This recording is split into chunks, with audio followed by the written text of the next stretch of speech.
ஓம் நமச்சிவாயம். சிவதாசன் ஜெகநாதன். ஆன்மீக அன்பர்கள் அனைவருக்கும் இனிய வெள்ளிக்கிழமை காலை வணக்கம். இன்றைக்கி வெள்ளிக்கிழமை நம்முடைய ஷெட்யூல் படி இன்றைக்கி நம்ம லலிதா சகஸ்நாமத்தை பற்றிய விளக்கங்களை பார்க்க போகிறோம். இப்போ முதல் பதிவில் நம்ம லலிதா சகஸ்நாமத்தை பற்றி ஒரு விரிவான முன்னுரையை பார்த்தோம். நம்ம லலிதா சகஸ்நாமம் எப்படி தோன்றியது, யாரால் எழுதப்பட்டது, எப்படி அது இறைவனால் மனிதருக்கு சொல்லப்பட்டு அது எப்படி உலோகத்தில் வந்தது எல்லாம் விளக்கமாக நம்ம பார்த்துட்டோம். இன்னையிலேருந்து நம்ம ஸ்லோகங்களை பார்க்க போகிறோம். அம்பாளுடைய மொத்தமாக 320 ஸ்லோகங்கள் இருக்குது. அதில் அம்பாளுடைய நாமாவளிகள் மட்டும் 183 ஸ்லோகங்களில் 1000 நாமாவளிகள் வருகின்றன. அதனால் அந்த ஸ்லோகங்கள் வருவதுக்கு அதுக்கு முன்னாடி அம்பாள் மீது தியான ஸ்லோகங்கள் இருக்குது.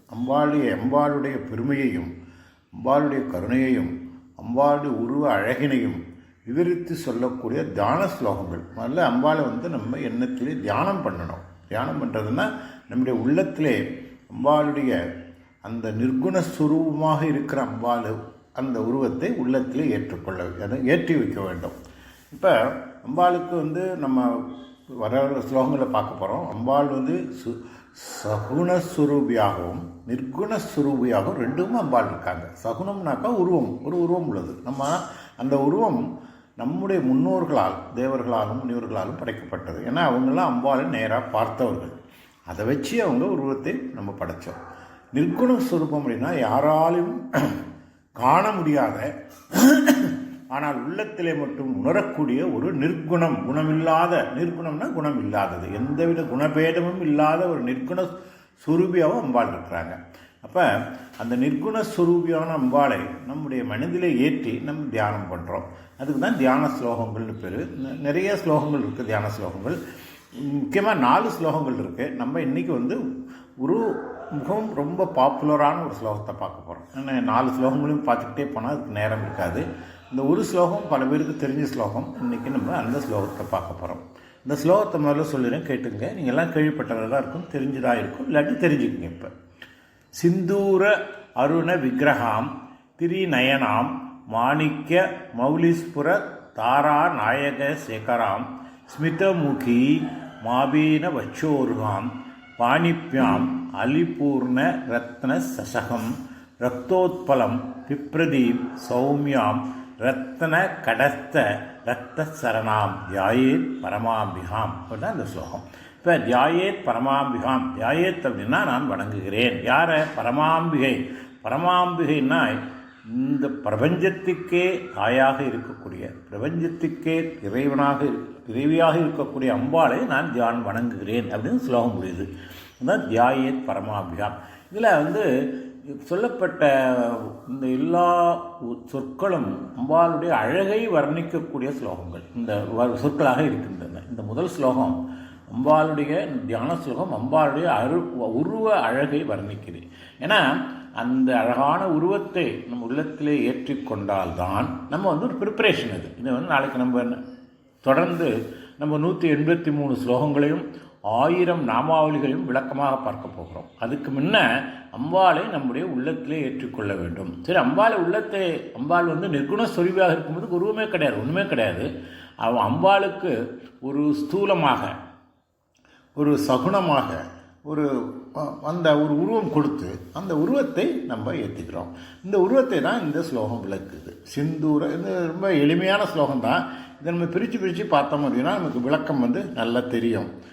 கஷ்டமான மாதிரி தெரியும் உங்களுக்கு சான்ஸ்கிரிட்டில். ஆனால் அப்படி நம்ம நினைக்காம அப்படி கிடையாது. ஒவ்வொரு சொல்லாக பிரித்து பார்த்தால் இது ஒரு எளிமையான ஸ்லோகமாக இருக்கும். இப்போ சிந்தூர அருண விக்கிரகம். சிந்தூரம்னா தெரியும் இல்லையா? சிந்தூரம் என்பது குங்குமம். குங்குமம் என்ன நிறத்தில் இருக்குன்னா சிவந்த நிறமாக இருக்கும் இல்லையா? அப்போ அம்பாள் சிவந்த நிறம் உடையவள். சரி, அது அடுத்தது சிந்தூர. அப்புறம் அருணாங்கிறாங்க. அருணங்கிறது யார்? சூரியன். சூரியனுக்கு பேர் அருணன் பேர் இல்லையா? அந்த அருணன் அவர் என்ன நிறம்? அவர் சிவந்த நிறம். இப்போ 2 சிவந்த நிறத்தை சொல்கிறாங்க. குங்குமம் போலவும் அருணநாயகி சூரியனை போலவும் அம்பாள் சிவந்து இருக்கிறாங்க. இப்போ ரெண்டையும் கூட்டும்போது இப்போ குட்டுங்கிறதுக்கும் வெரி குட்டுக்கும் டிஃப்ரென்ஸ் இருக்கு இல்லையா? ஒரு அட்ஜெக்டிவ் போடும்போது அது மாதிரி இந்த சிவந்த நிறம், அம்பாள் மிக சிவந்த நிறத்தை பெறுவாக. அம்பாள் லலிதா பரமாம்பிகை சிவந்த நிறம் உள்ள விக்கிரகம்னா உருவம். விக்கிரகம்னா உருவம் இல்லையா? அப்போ சிவந்த குங்குமம் போன்றும் சூரியனை போன்றும் சிவந்த நிறத்தை உடைய உருவத்தை அம்பாள் உடையவள். அதுதான் வந்து சிந்தூர அருண விக்கிரகம் அப்படிங்கிறாங்க. இப்போ நமக்கு இந்த செம்பவள மேனின்னு சொன்னால் அது பரமேஸ்வரன். சிவபெருமானுடைய மேனி செம்பவள மேனி. அம்பாள் சிவபெருமானுடைய இடப்பாகத்திலே உமையொரு பாகனாக இருக்கிறாங்க இல்லையா, அதனால் அம்பாளும் சிவந்து காணப்படுகிறார்கள். ஒரிஜினலாக பார்த்தீங்கன்னா அம்பாளுக்கு வந்து சியாமள மேனின்னு சொல்லுவாங்க, பச்சை வண்ணம்னு சொல்லுவாங்க. ஏன்னா அம்பாளுக்கும் அவருடைய சகோதரனான மகாவிஷ்ணுவுக்கும் அவங்க பச்சை மாமலை போல் மேனின்னு சொல்லுவாங்க இல்லையா, அவங்க பச்சை வண்ணம், நீல வண்ணம் அப்படின்னு சொல்லுவாங்க, கருத்த வண்ணம். இப்போ நம்ம வந்து ஒரு அங்காள பரமேஸ்வரின்னு சொல்லுவோம். அங்காள பரமேஸ்வரி அம்பாளுக்கு பேர். அங்காளன்னா அங்னா அழகிய, காலம்னா கருப்பு, பரமேஸ்வரி அழகிய கருமை நிறத்தை விட பரமேஸ்வரின்னு சொல்லுவோம். ஆனால் அம்பாள் பரமேஸ்வரனுடைய சிவன் சேர்ந்து இருக்கும்போது அம்பாளும் இந்த சிவந்த நிறத்தை பெற்று விடுகிறாள் அப்படிங்கிறதான் சிந்தூர அருண விக்கிரகம் அப்படிங்கிறாங்க. அப்புறம் திரிநயனாம். திரினா என்ன? 3. நயனம்னா என்ன? கண்ணு. அம்பாளுக்கு 3 கண்களை உடையவள். ஏன்? அம்பாளுடைய பரமேஸ்வரனுடைய பிரதிபலிப்பு. 2 பேரும் வந்து அம்பாளும் சிவபெருமானும் பிரிக்க முடியாதவர்கள், சிவசக்தி ஐக்கிய ரூபமாக இருக்காங்க. அதனால் அம்பாளும் 3 கண்களை உடையவர்களாக இருக்கிறாங்க. அப்புறம் அம்பாள் வந்து சிவந்து இருக்காங்க, 3 கண்களை உடையவராக இருக்கிறாங்க. அப்புறம் மாணிக்க மௌலீஸ்வர தாரா நாயக சேகரா. இப்போ மாணிக்கம்னா என்ன? நவரத்னங்கள் மாணிக்கம். அப்புறம் மௌலீஸ்வரத்னா தலையில் மாணிக்கத்தை உடைய மகுடத்தை மௌலீஸ்வரத் தலையிலே தரித்திருக்கிறாங்க. அம்பாளுடைய தலையிலே மாணிக்கம் பதித்த மகுடம் இருக்குது. இப்போ இங்கேயும் பாருங்கள், சிகப்பு வருது. சிந்தூரம் சிகப்பு, அருணன் சிகப்பு, அப்புறம் மாணிக்கம் சிகப்பு. அதை மௌலீஸ்வரத் சிரச்சிலே தரித்திருக்காங்க. அதுக்கப்புறம் என்ன இருக்காங்கன்னு கேட்டிங்கன்னா தாரா நாயக சேகரம். தாரான்னா என்ன? தாரானா நட்சத்திரம் இல்லையா? தாரான்னு எல்லாருக்கும் தெரியும். தாரான்னா நட்சத்திரம். நாயகர் யார்? சந்திரன். நட்சத்திரங்களுடைய 27 நட்சத்திரங்களுடைய நாயகர், கணவர் வந்து அவங்க வந்து சந்திரன். சேகரம்னா அணிந்திருக்கிறது. அப்போ 27 நட்சத்திரங்களினுடைய கணவரானிய பிறைச்சந்திரனை அம்பாள் தலையிலே சூட்டியிருக்காங்க. எப்படின்னா சிவபெருமான் பிறை சூடல் இல்லையா, அதே அம்பாளும் அந்த பிறைச்சந்திரனை தரிச்சிருக்காங்க. அப்புறம் முகி, அடுத்தது முகத்தை சொல்கிறாங்க. தலையிலேருந்து முகத்துக்கு வந்து முகின்னா முகம். ஸ்மிதம்னா தெரியுமில்ல, ஸ்மிதம்னா புன்னகை. சான்ஸ்கிரிட்டில் ஸ்மிதம் அப்படின்னா புன்னகை. ஸ்மிதம் முகின்னா புன்னகை சிந்தும் முகம். அம்பாளுடைய முகம் வந்து அப்படியே புன்னகை பொழிகின்ற அழகான முகம். அந்த அழகுலேயே இந்த புன்னகை இருக்குது அப்படிங்கிறாங்க. அப்புறம் அதுக்கு கீழே வராங்க ஆபீன வட்சோருகாம். ஆபீனம் அப்படின்னா ஒரு திண்மையான, ஒரு திரண்ட, ஒரு அழகான. வட்சோருகாம்னா மார்பகங்கள். அம்பாலும் அழகான திண்மையான திரண்ட மார்பகங்களை உடையவளாக இருக்கிறாங்க. அப்படி இது வந்து இங்கே வந்து இந்த அந்த அழகை வர்ணிக்கிறது. உங்களுள்ள அழகை தான் நம்ம பார்க்கணுமே தவிர, ஏன்னா அழகு வந்து எல்லா உடலின் எல்லா பாகங்களிலும் எல்லா நிலைகளிலும் பிரதிபலிக்கக்கூடியது, ஜொலிக்கக்கூடியது. அந்த அழகின் ஜொலிப்பை தான் அந்த ஆபீன வட்சோருகாம், திண்மையான அழகான மார்பகங்களை உடையவர்கள். அப்புறம்னா பாணிப்னா கை. மார்பகத்தை பார்த்தா கைக்கு வராங்க.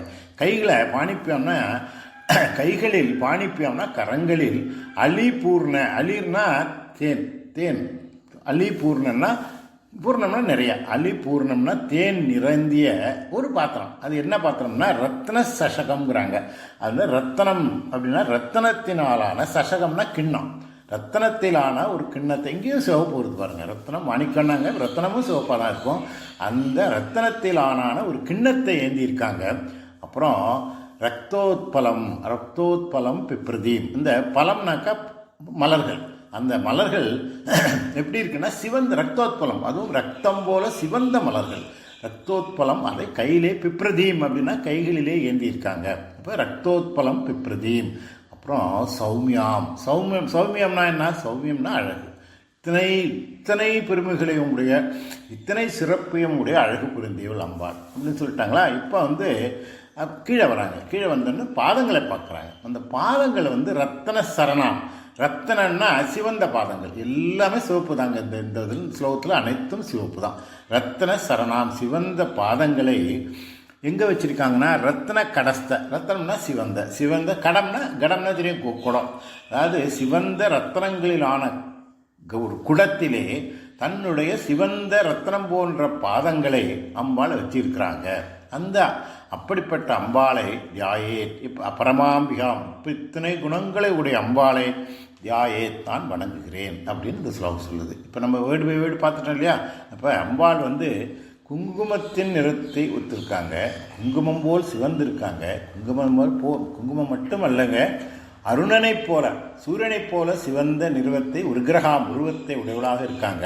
அப்புறம் 3 கண், பரமேஸ்வரனைப் போல 3 கண் உடையாளாக முக்கண் நாயகியாக இருக்காங்க. அப்புறம் மாணிக்கத்தை தலையிலே, மாணிக்கம் பதித்த மகுடத்தை தலையிலே சூடியிருக்காங்க, மாணிக்க மௌலீஸ்வரர். அப்புறம் இந்த மகுடத்தின் மேலே இன்னொன்று வச்சுருக்காங்க, அது தாராநாயகன் நட்சத்திரங்களின் கணவனானிய சந்திரனை தலையிலே சூடியிருக்காங்க இல்லையா? மகுடம் இருக்குது, அதில் சந்திரன் இருக்குது. ஏன்னா இதெல்லாம் சிவபெருமானுக்கு உள்ளது. அப்புறம் முகம் புன்னகை சிந்தும் முகம், புன்னகையின் பேரரசி நம்ம பரமாம்பிகை. அந்த முகத்தில் எப்பொழுதும் புன்னகை தவழ்ந்து கொண்டே இருக்கும். அதுதான் ஸ்மித முகி அப்படின்னாரு. அப்புறம் உடம்பு ஒரு திண்மையான அழகான அனைவரையும் இழுக்கக்கூடிய வசீகரிக்கக்கூடிய அழகான உடையத்தை அம்பாளுடையவங்க. இதை தான் ஆவீன வச்சோர்காம் அப்படின்னு சொல்கிறாங்க. திண்மையான மாணிக்க மார்பகங்களுடையவங்க சொல்கிறாங்க. அப்புறம் கையில் என்ன வச்சுருக்காங்கனாக்கா ஒரு தேன் வச்சுருக்காங்க. கையில் ஒரு கிண்ணம் வச்சுருக்காங்க. அந்த கிண்ணம் என்ன அது என்ன கிண்ணம்னா ரத்தனத்தில் ஆன கிண்ணம். அதில் என்ன இருக்குதுன்னு சொன்னால் தேன் இருக்குது. தேன் கூட சிவப்பதான் இருக்கும் இல்லையா? இந்த சிவந்த கிண்ணத்திலே சிவந்த இனிமையான தேனை உள்ள அந்த தேன் கிண்ணத்தை ஏந்தியிருக்காங்க. ஏன் தேன் கிண்ணத்தை வச்சுருக்காங்கன்னா, இப்போ சின்ன குழந்தைக்கு இவர் மருந்து கொடுக்கணும்னா என்ன பண்ணுவோம்? தேனில் குழைச்சி கொடுப்போம். தேன்கிறது இனிமையானது.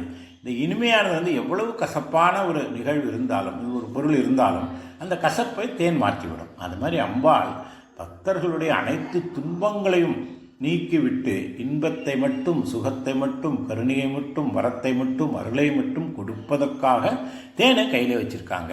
அதுதான் இந்த சிவந்த கிண்ணத்திலே வச்சுருக்காங்க. அது இல்லாமல் சிவந்த மலர்களையும் எழுதியிருக்காங்க. நம்ம பார்க்க போகிறோம். பஞ்ச தன்மாத்திரை சாயகா அப்படின்ட்டு 5 மலர்களை வச்சுருக்காங்க. 5 தன்மாத்திரங்களே மலர்களாக வச்சுருக்காங்க.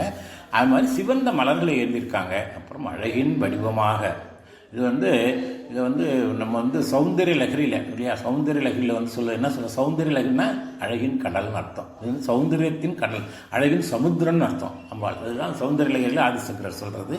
அப்படிப்பட்ட அம்பாள் சௌமியாம் அழகு பொருந்தியவளாக இருக்கிறாங்க. அவங்க உட்கார்ந்து தன்னுடைய கால்கள் அவனுடைய கால் எப்படி இருக்குன்னா சிவந்த பாதங்கள். அந்த சிவந்த பாதங்களை எதில் வச்சுருக்காங்கன்னா ரத்தனத்தினாலான சிவந்த ஒரு கடத்திலே காலை வச்சிருக்காங்க. இப்படிப்பட்ட அம்பிகையை நான் வணங்கி உங்களுடைய ஸ்லோகங்களை நான் நாளையிலிருந்து சொல்ல ஆரம்பிக்கப் போகிறேன் அப்படின்னு இந்த ஸ்லோகம் சொல்லுவாங்க. ஒரு எளிமையான ஸ்லோகம் தான், படிக்கும்போது கஷ்டமாக தெரியும். நீங்கள் 4 தடவை படிச்சிங்கன்னா எளிமையாகிடும். இப்போ மறுபடியும் சொல்கிறேன். சிந்தூர அருண விக்கிரகாம் திரிநயனாம் மாணிக்க மௌலீஸ்வர தாராநாயக சேகராம் ஸ்மிதமுகி மாபீன வச்சோருகாம் பாணிப்யாம் அலிபூர்ண ரத்ன சசகம் ரக்தோத்பலம் விப்ரதீம் சௌமியாம் ரத்ன கடஸ்த ரக்தச்சரணாம் ஜாயே பரமாபிகாம் என்று சொல்லி இந்த ஒரு நாளிலே ஒரு முக்கியமான இந்த தியான ஸ்லோகத்தை இதோடு நிறைவு செய்கிறேன். நம்ம அடுத்த பதிவிலிருந்து நம்ம டைரெக்டாக அம்பாளுடைய ஸ்லோகங்களை பார்க்க போகிறோம். எடுத்தவுடனே நம்ம ஓம் ஸ்ரீ மாதாங்கிற ஆரம்பிக்கக்கூடிய அந்த நாமாவளியுடைய ஸ்லோகங்களை பார்க்க போகிறோம். 183 ஸ்லோகங்கள் இருக்குது. நம்ம ஒரு பதிவுக்கும் ஒரு ஸ்லோகம் தான் பார்க்க போகிறோம். ஒரு ஸ்லோகத்தில் டிபெண்டிங் அப்பான் அது ரெண்டு நாமாவளிகள் இருக்கும், 4 இருக்கும், 10 கூட இருக்கும். அதனால் அந்த ஸ்லோகத்தை பொறுத்த வரைக்கும் ஒவ்வொரு நாமாவளிகள் இருக்கும். கிட்டத்தட்ட ஒவ்வொரு ஸ்லோகத்தையும் ஒவ்வொரு பதிவிலும் நாம் பார்த்துள்ளோம். அதோடு இந்த பதிவைத்தோடு நிறைவு செய்கிறேன். உங்கள் அனைவருக்கும் பரமாம்பிகாயினுடைய பேரர்களும் பரமேஸ்வரனுடைய கடாட்சமும் குறைவில்லாது கிடைக்க வேண்டும் என்று வாழ்த்தி இந்த வெள்ளிக்கிழமை இந்த பதிவை நிறைவு செய்கிறேன். மீண்டும் அடுத்த பதிவில் சந்திப்போம். நன்றி, வணக்கம். சிவதாசன், ஜெகநாதன். ஓம் நமச்சிவாயம்.